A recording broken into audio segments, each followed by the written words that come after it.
Selamat datang di saluran Mencapai Abdullah. Jangan lupa sukai, berlangganan, komentari, dan bagikan. Inilah saya, kamu. Sepasang Maut, karya Wan Anwar. Aku tahu kau telah bersungguh-sungguh mencintai laut. Setiap kau bicara tentang laut, pengalamanmu bersentuhan dengan laut, kerinduanmu kepada laut, aku bahkan kadang melihat laut bergemuruh di matamu. Sekali waktu ketika kau mengungkapkan pergulatanmu dengan laut, bahkan pernah kulihat laut membentang di bening bola matamu. Dan kalau kau bicara tentang kekasihmu, masalah kantormu, masa lalumu, adik-adik dan orang tuamu, nyaris tak pernah sekalipun tanpa diawali, diselipi atau diakhiri kata-katamu tentang laut. Malah, bukan hanya di permukaan dan kedalaman matamu kutemukan laut, tetapi di seluruh lekuk tubuhmu. Sayangnya, penghayatanku terhadap laut tidak sebergelora, sebergemuruh, seberdebum, atau sehening setakjim kecintaanmu kepada laut. Aku memang tidak pernah bersungguh-sungguh menghayati laut, juga ketika kau khusyuk menafsirkan berbagai sudut dan lekuk laut. Akhirnya begitu saja ku panggil kau si mata laut. Setiap berjumpa, entah di rumahku, di kantorku atau di kantormu, atau di mana saja, selalu ku panggil kau sebagai si mata laut. Dan kau senang sekali dengan panggilan itu. Meski aku tidak pernah intens menghayati laut, tapi anehnya matamu justru selalu kuamati dengan jeli. Alismu tidak tebal, bisa dikatakan setipis sehamparan rumput di tepi laut. Tulang pelipismu agak menonjol, menyebabkan matamu menjorok ke dalam seperti sebuah teluk.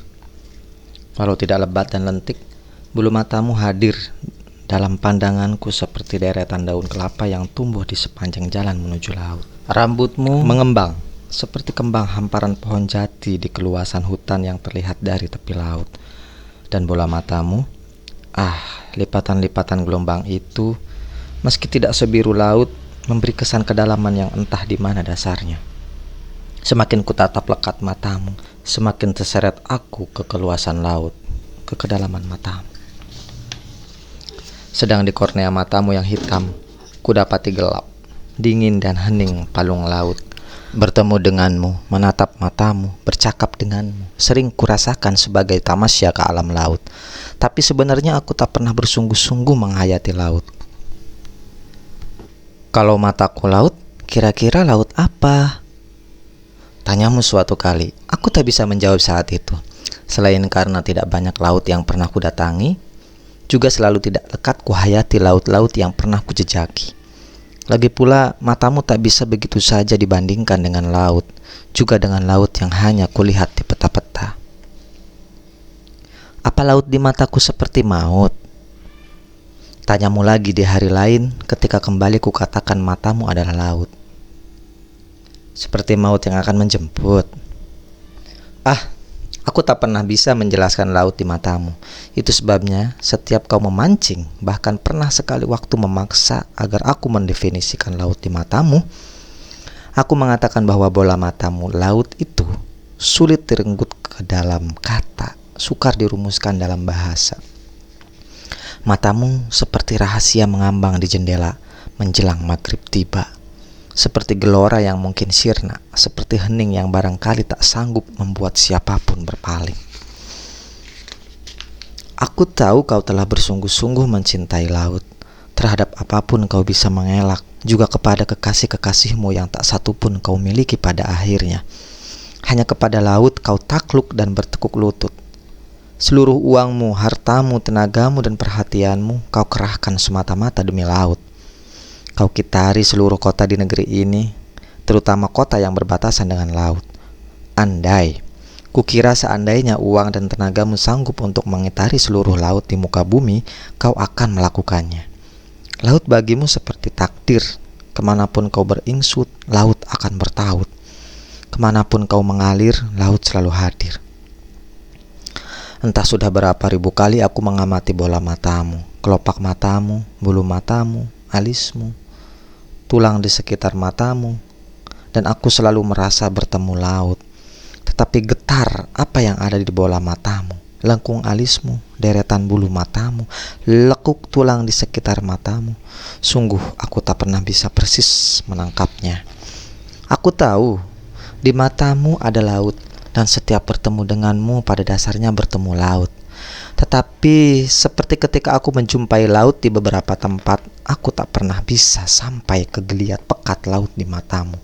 Aku hanya sebatas bertemu, dan karena itu laut seakan berhenti dalam pandanganku, beku dalam penghayatanku. Katakan saja, apa pendapatmu tentang mataku, tentang lautku?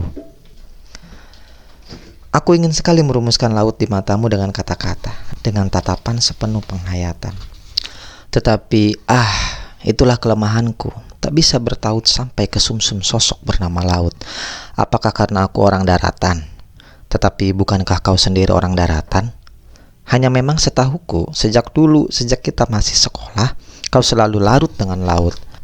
Masih terekam dalam diingatan. Paling tidak 2 kali dalam setahun kau dan aku tamasya ke laut. 100 km jarak laut dari sekolah. Bagimu hanya sejarak rumahku dan rumahmu yang 10 km itu.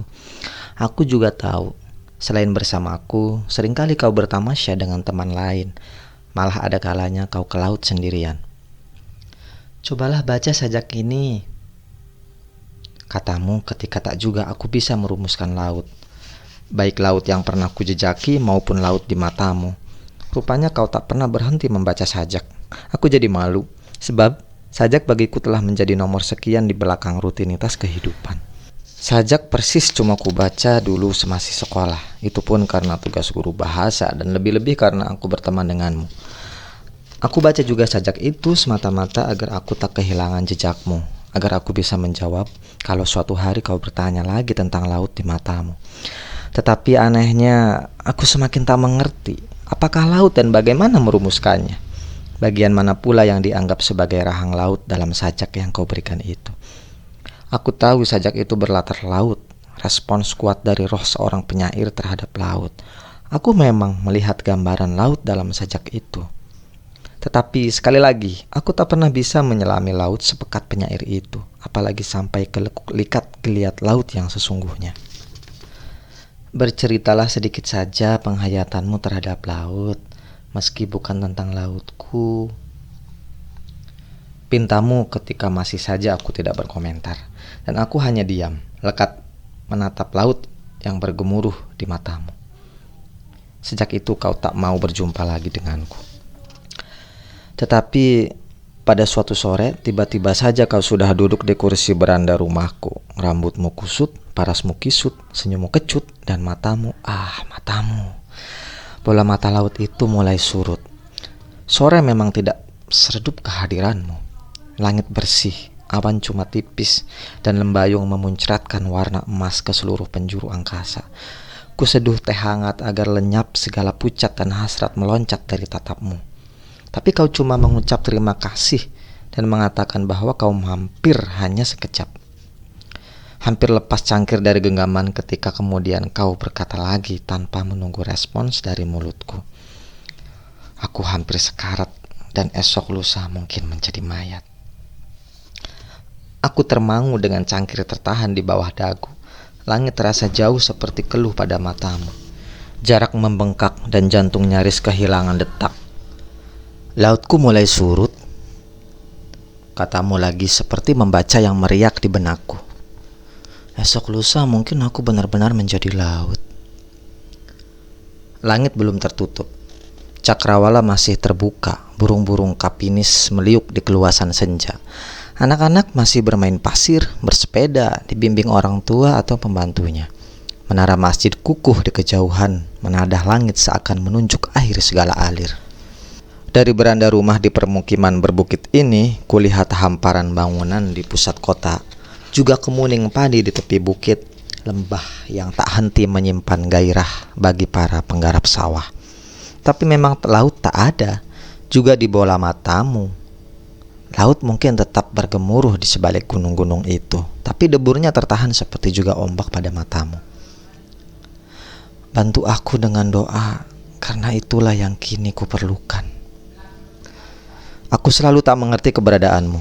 Sejak dulu kau hadir menggelisir di sisiku, berkisar-kisar dalam perjalanan hidupku, tetapi aku selalu tak berhasil menafsir, tak berdaya menggambar apa yang ada dalam dirimu, juga dalam mata yang sampai hari ini pun sulit kubaca.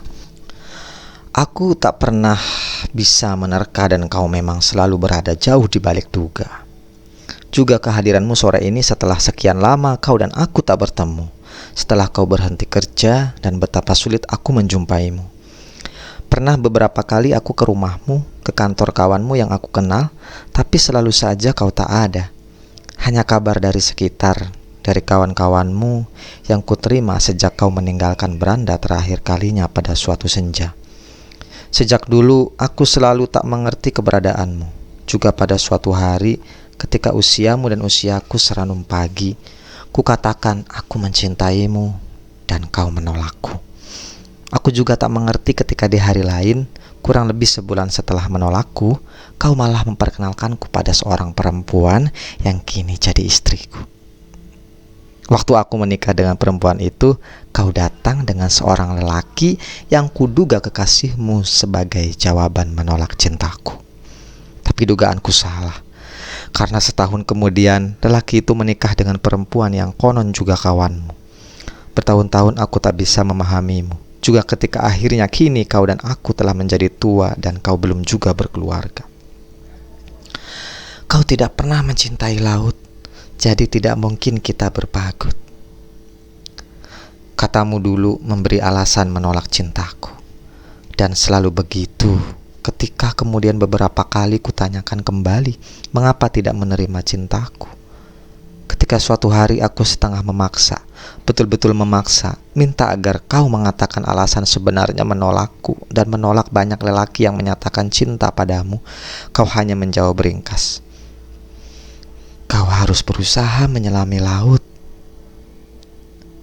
Sejak itulah aku selalu mencoba belajar keras mengamati laut, menyelami, menghayatinya setiap tamasya, setiap mengamati lengkung alismu, bulu matamu, tulang di sekitar matamu, dan bola matamu yang laut itu. Aku memang berhasil mengamati laut, memetakan bagian-bagiannya, tetapi selalu gagal menafsir dan menghayati. Jujur ku katakan bahwa memang sampai hari ini pun aku tak pernah bisa bersungguh-sungguh mencintai laut. Dapatkah itu dikatakan bahwa aku tak pernah sungguh-sungguh mencintaimu?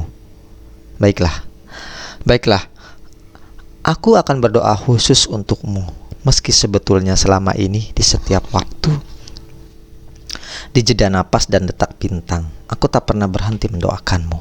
Tetapi kalau boleh tahu, mengapa pula sore-sore begini datang ke rumahku setelah sekian lama menghilang hanya untuk meminta doa? Mengapa hanya doa yang kau pinta, padahal setelah mengamati kusut rambutmu, kisut parasmu, kecut senyummu, aku merasa sudah mulai bisa menerjemahkan laut di matamu. Kau tidak akan pernah bisa memahami laut, apalagi laut di mataku. Kau sakit? Aku sehat walafiat. Apa kau punya masalah? Setiap orang punya masalah. Masalah besar maksudku. Andai kau bisa memahami laut. Laut katamu. Aku akan coba menafsirkannya sekarang. Sudah terlambat. Lebih baik terlambat daripada tidak sama sekali, bukan? Mengapa kata-katamu sering klise? Tapi mengapa kau bilang terlambat? Maaf, aku harus segera pulang. Tidakkah kau mau dengar tafsirku tentang laut, juga laut di matamu? Laut telah berubah. Pasir mungkin akan segera gelap. Sejenak saja. Laut telah memanggilku. Kapan kita bisa bertemu lagi? Tidak tahu. Minggu depan. Ya, kalau aku belum dijemput peri-peri dari laut. Peri dari laut? Apa maksudmu? Jangan kau buat aku selalu dungu di hadapanmu. Tapi kau keburu ngeloyor pergi meninggalkanku yang terengah seperti rahang laut dalam sajak yang pernah kau berikan padaku. Aku memang tak pernah bisa memahamimu. Tetapi jangan sekali-kali kau tuduh aku tak pernah mencintaimu. Aku sadar bahwa aku tak pernah bisa memahamimu, juga laut. laut di matamu. Sebaliknya, aku semakin sadar bahwa kau memang telah bersungguh-sungguh mencintai laut. 3 hari setelah kau dan aku bercakap terakhir kali di beranda, setelah kau memintaku berdoa, setelah tiap malam meluangkan waktu khusus berdoa penuh untukmu, di koran ku baca berita. Wanita cantik tewas di laut. Ku baca lebih rinci berita itu, juga sambungannya di halaman 6 kolom 4. Maka yakinlah maut telah menjemputmu di laut. 2 orang saksi, seorang ibu penunggu warung dan seorang penjala ikan, mengaku pada suatu sore melihatmu. Seorang perempuan cantik, mengenakan sweater biru, berjalan tegap dengan pandangan mantap lurus ke laut. Menurut ibu penunggu warung, ia sempat curiga karena rambutmu kusut, parasmu kisut, senyummu kecut. Ia keluar dari warungnya dan melihatmu telah memasuki laut. Ia berteriak, tetapi hanya penjala ikan yang mendengar teriakannya. Dan ketika mereka sampai di tepi laut, tubuhmu telah menjauh dan kemudian lenyap di telan laut. Setelah dilaporkan ke pengelola laut dan setelah 3 penyelam diturunkan, baru tengah malam jasadmu ditemukan. Pada bagian tengah berita itu dituliskan desas-desus yang beredar tentangmu. Menurut sebuah sumber, sudah lebih dari sebulan kau selalu merasa dikejar-kejar sesuatu. Setiap menjelang maghrib, lanjut sumber itu, selalu ada yang berbisik di telingamu, dan bisikan itu datangnya dari arah laut. Tidak begitu jelas apa bunyi bisikan itu. Selain sumber tadi, sumber lain mengatakan, belakangan ini kau sering mendatangi seseorang yang bisa melihat laut dalam matamu. Menurut sumber itu, tindak tandukmu agak aneh. Paras sering tampak pias, gerak mata lebih banyak terlihat cemas, tapi ketika ditanya, kau selalu bilang tak ada apa-apa. Selain bisik menjelang maghrib. Entah sumber mana yang paling benar. Yang jelas, kedua sumber mengatakan bahwa dalam banyak kesempatan kau juga sering menggumamkan sebaris kata, mata maut, mata maut, mata maut. Koran jatuh dari genggaman. Ludah basah di lidah, keluh jadi gemuruh. Pandangan hampa membentur kaca. Uap teh hangat di cangkir mengepul ke celah jendela. Beranda menyisakan sepenggal bayangan. Sepasang mata yang mendeburkan laut, mengkelebatkan maut. Sepasang mata itu tiba-tiba memancarkan sorot cahaya ke mataku, dan aku tersedot gemuruhnya. Pelan-pelan sekali sepasang mata itu bangkit, mengedipkan kelopaknya untuk membisikkan kata-kata ajakan ke telingaku, membetotku meninggalkan beranda, melintasi jalan di kompleks perumahan, turun ke jalan raya, ke arah laut. Hari demi hari, minggu demi minggu, menyisir deret pohon kelapa, menginjak rumputan di tepi laut, membawaku memasuki gemuruh laut, dan sepasang mata itu tiba-tiba berubah menjadi sepasang maut, siap merenggut. Serang Raha 2004.